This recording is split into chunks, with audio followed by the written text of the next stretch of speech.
இப்படி இருக்கும்போது இன்று திவைன பத்திரிகையிலே முதல் நான் அங்கஜன் தொடர்பான செய்தியை கூறினேன். அதோடு ஒரு ஒரு இணக்கமான அல்லது அதனோடு ஒட்டி போகக்கூடிய ஒரு செய்தி, ஒரு கார்ட்டூன் பார்க்கலாம் இன்றைய திவைன பத்திரிகையில்.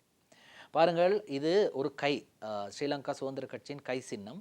அந்த கை சின்னத்திற்கு பக்கத்திலே அந்த கையின் மூன்றாவது விரலை வெட்டியிருக்கிறார், வெட்டி கீழே போட்டு விட்டார் மைத்திரிபால சிறிசேன. அப்பித்தமாய் என்று சொல்கின்றார். பக்கத்தில் இன்னும் ஒரு, அதாவது நான்காவது விரலை வெட்டி இருக்கின்றார் நிமால் சிறிபால்டி சில்வாவும் சந்திரிகா பண்டாரநாயக்க குமாரதுங்கையும். அவர்கள் சொல்கிறார்கள் ஒந்தட்டம கரை, அதாவது இவர்கள் சொல்கின்றார்கள் அப்பித்தமாய் நாங்கள் தான் வெட்டினோம் என்று, இவர்கள் சொல்கிறார்கள் நன்றாக வெட்டியது நாங்களே என்று சொல்கின்றார்கள். எப்படியோ இந்த இரண்டு விரல்களும் வெட்டப்பட்ட ஸ்ரீலங்கா சுதந்திர கட்சியின் கை சின்னம் யானையாக மாறிவிட்டது. புரிந்தவர்களுக்கு புரிந்திருக்கும். காரணம், ஸ்ரீலங்கா சுதந்திர கட்சியின் கை சின்னம் இரண்டு கை விரல்களையும் வெட்டிய பின்னர் அது யானையாக மாறியிருக்கிறது. சரி, இது திவைன பத்திரிகையிலே இன்றைய தினம் வந்த ஒரு கார்ட்டூன் சித்திரம். சரி.